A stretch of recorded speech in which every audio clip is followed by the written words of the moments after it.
Senhor presidente, meu dileto e querido amigo, senador Dário Berger, do nosso também igualmente querido estado de Santa Catarina,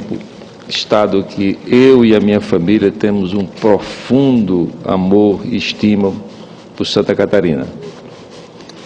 E agradeço as palavras generosas de Vossa Excelência aí da presidência do Senado Federal.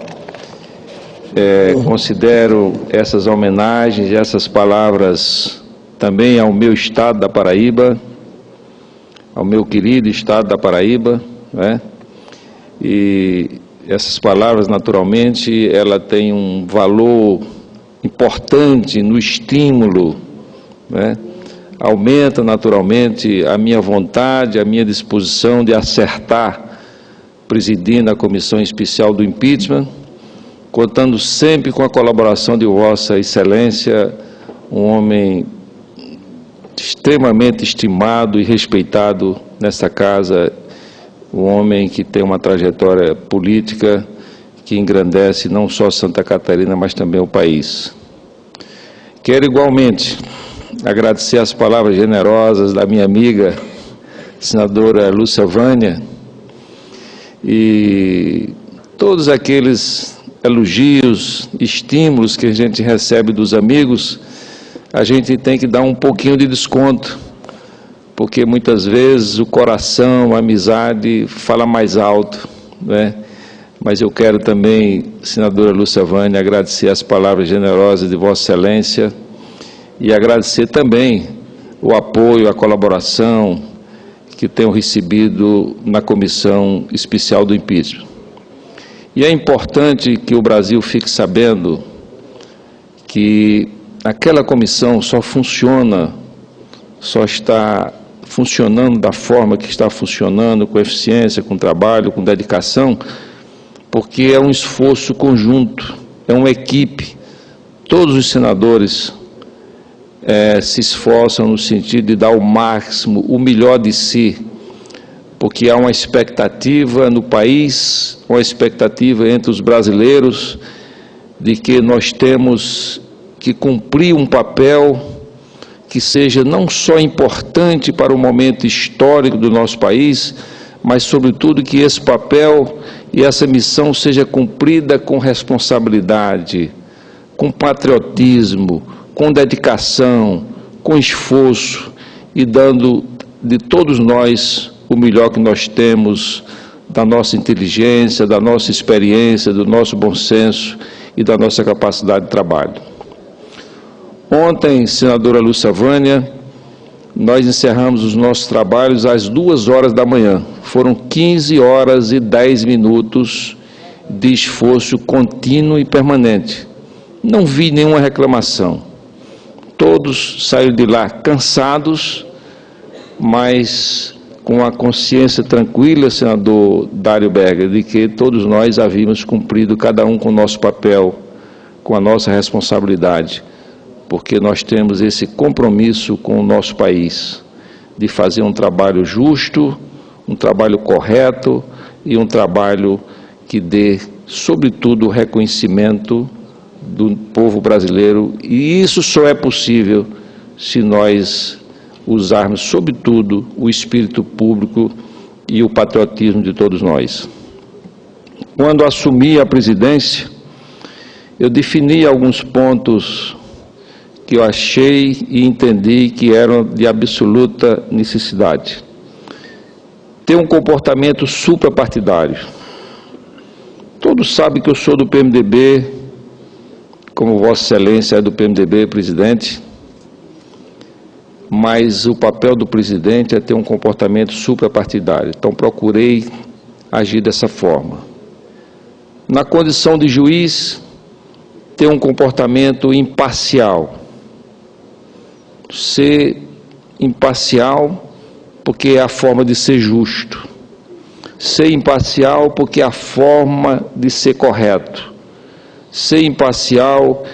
é a forma de nenhum dos nossos membros se sentirem injustiçados ou menos importantes. E, sobretudo, ter sempre o cuidado porque ali naquela comissão nós temos uma maioria, existe na comissão uma maioria de 15 senadores efetivos, titulares, e 5 senadores também titulares. Então são 2 grupos antagônicos, como falou a senadora Lúcia Vânia. Então nós sempre tivemos o cuidado, meu estimado e querido amigo senador Cristóvão Buarque, aquilo que eu gosto de dizer, sempre com orgulho, que é a referência política de Brasília. É um pernambucano, como eu sou paraibano, que chegou aqui em Brasília, destacou-se pelo seu trabalho,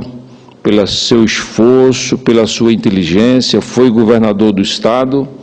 deixou uma marca quando criou aqui, em primeiro lugar no Brasil, a Bolsa Estudante, né,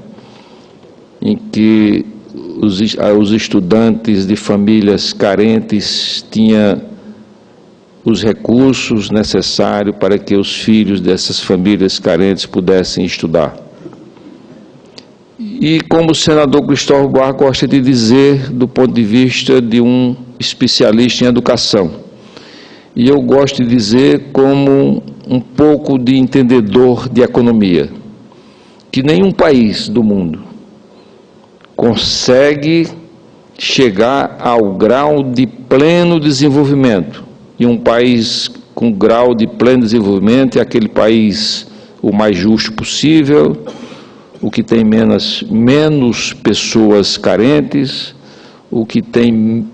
em que o Estado e a sociedade oferece igualdade de condições a todos os seus filhos. O senador gosta de dizer, e eu gosto de dizer também, que é através da educação que podemos atingir esse grau de pleno desenvolvimento. E eu gosto sempre de citar o senador Cristóvão Buarque como uma referência na educação em nosso país, como gosto e repito de dizer que o senador Cristóvão Buarque é uma referência na boa política do Distrito Federal.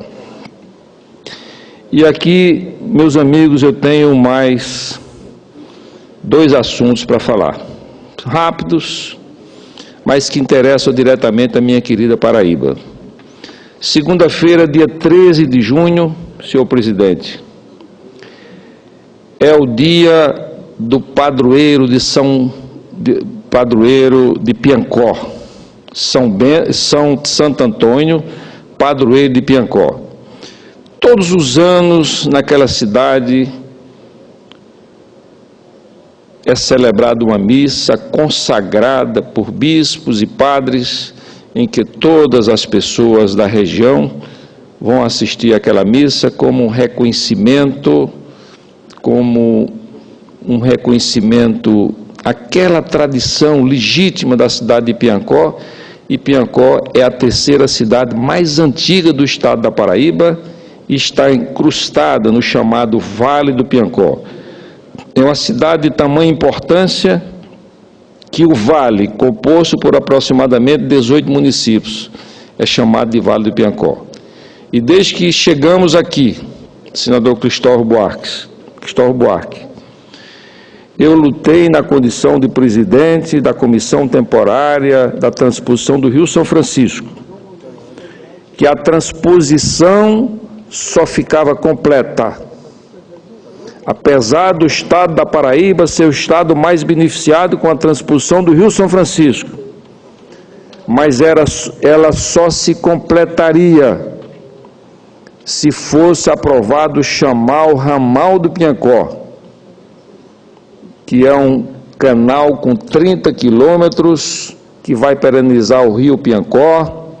vai abastecer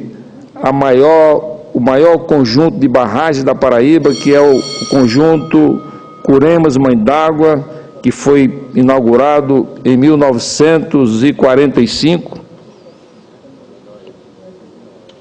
com capacidade para 1.358 bilhões de metros cúbicos, mas que hoje sofre os efeitos da seca, os efeitos da falta de chuva, e está com menos de 10% no geral da sua capacidade de acumulação. Então, esse ramal é de extrema importância, sobretudo porque o excesso da água do conjunto Curemas-Mãe d'Água, ele vai desaguar na barragem de Açu, no Rio Grande do Norte, que é a maior barragem do Rio Grande do Norte, com capacidade para 2 bilhões e 400 milhões de metros cúbicos. E, sobretudo, vai perenizar o rio Piranhas, que ao chegar no Rio Grande do Norte recebe o nome de Piranhas-Açu, e vai beneficiar uma vasta região do estado da Paraíba e do Rio Grande do Norte. E eu já havia anunciado, este ramal já foi aprovado, já recebeu o sinal positivo do Banco Mundial no seu financiamento. Este ramal vai ser a complementação da transposição do Rio São Francisco, que agora, nesse novo governo, recebeu um reforço financeiro no sentido de antecipar a sua conclusão até o mês de dezembro de 2016, antecipando o cronograma em 3 meses, porque o governo Temer considera hoje como a obra mais importante do país, sobretudo porque ela vai atender uma região do Nordeste, 12 milhões de pessoas, 12 milhões de habitantes, e o estado mais beneficiado, que vai beneficiar aproximadamente 120 municípios, é o estado, meu querido estado da Paraíba, e vai resolver uma grande questão emergencial, que é a situação hídrica de Campina Grande, a minha terra querida, ao lado de Cajazeiras, que tem hoje, Campina Grande tem 460 mil habitantes e polariza uma região de aproximadamente 1.200.000 habitantes. E está numa situação difícil em relação ao abastecimento d'água, porque a barragem que o abastece, a barragem Epitácio Pessoa, ou barragem de Boqueirão, que foi projetada, inaugurada em 1959 por Juscelino Kubitschek, com capacidade para 550 milhões de metros cúbicos, e com assoreamento desses anos todos, ela é calculada hoje em aproximadamente 430 a 440 milhões de metros cúbicos. Ela está com apenas 9% da sua capacidade e já está atendendo Campina Grande e mais 17 municípios no seu volume morto. E a única solução técnica é a transposição do Rio São Francisco. Não existe outra solução viável, até porque, em função de Campina Grande, a região está incrustada num planalto de terreno cristalino, a possibilidade de furar poços de grande profundidade, ela é tecnicamente inviável, porque não tem a água suficiente, com a qualidade suficiente para abastecer Campina Grande. Então, o governo, o ministro Helder Barbalho, da Integração Nacional, entendendo essas reivindicações, não só do senador Raimundo Lira, mas do senador José Maranhão, do senador Cássio Cunha Lima e de deputados federais, a exemplo de Rômulo Gouveia, Pedro Cunha Lima e outros deputados, que nós fomos lá com esse objetivo. E esse acréscimo na disponibilidade financeira foi aprovado pelo governo, porque o orçamento existe, mas não existia o financeiro. E essa questão, o senador Cristóvão Buarque, foi resolvida. E o querido Estado de Vossa Excelência, o Pernambuco, vai também ser beneficiado com a transposição do Rio São Francisco. E no final do ano passado, eu aprovei aqui na comissão especial um projeto para revitalização do Rio São Francisco, uma revitalização de forma permanente, onde eu colocava recursos, um percentual sobre o faturamento das empresas que usam o Rio São Francisco, produz energia usando a água como energia para produzir energia, um percentual de aproximadamente 3% do faturamento bruto, e esses recursos vai ser criado um fundo especial para a Codevasp trabalhar na revitalização do Rio São Francisco, de forma absolutamente permanente, sem depender dos recursos do Tesouro Nacional. Porque não adianta a transposição, este grande investimento, e daqui a 20, 25 anos, o Rio São Francisco não ter água para abastecer a região do Nordeste brasileiro. Eu me inspirei, senador Cristóvão Buarque, no exemplo da revitalização do Mississippi nos Estados Unidos, que desde 1910 até hoje, essa revitalização é feita de forma permanente e constante, na segunda, na terça, na quarta, na quinta, na sexta, no sábado, no domingo e na segunda, e por aí sucessivamente. Nem um dia, desde 1910, essa revitalização deixou de ser feita no rio Mississippi. É a resposta positiva que o homem tem para dar de troco ao rio em função da sua utilização econômica em relação ao próprio rio. Então é isso que nós queremos para o São Francisco, a revitalização do São Francisco de forma permanente, para que há 20, 30, 40, 50 anos a situação do Rio São Francisco e dos seus afluentes estejam em condições melhores do que eles estão hoje em função do uso excessivo e muitas vezes irracional dos recursos que o velho Chico sempre ofereceu ao homem do Nordeste. Eram essas poucas colocações que eu tinha a fazer, senhor presidente, e lembrar mais uma vez, homenagear a cidade de Piancó, porque segunda-feira, dia 13 de junho, haverá em Piancó esta grande missa concelebrada para homenagear o seu padroeiro, Santo Antônio. Muito obrigado, senhor presidente.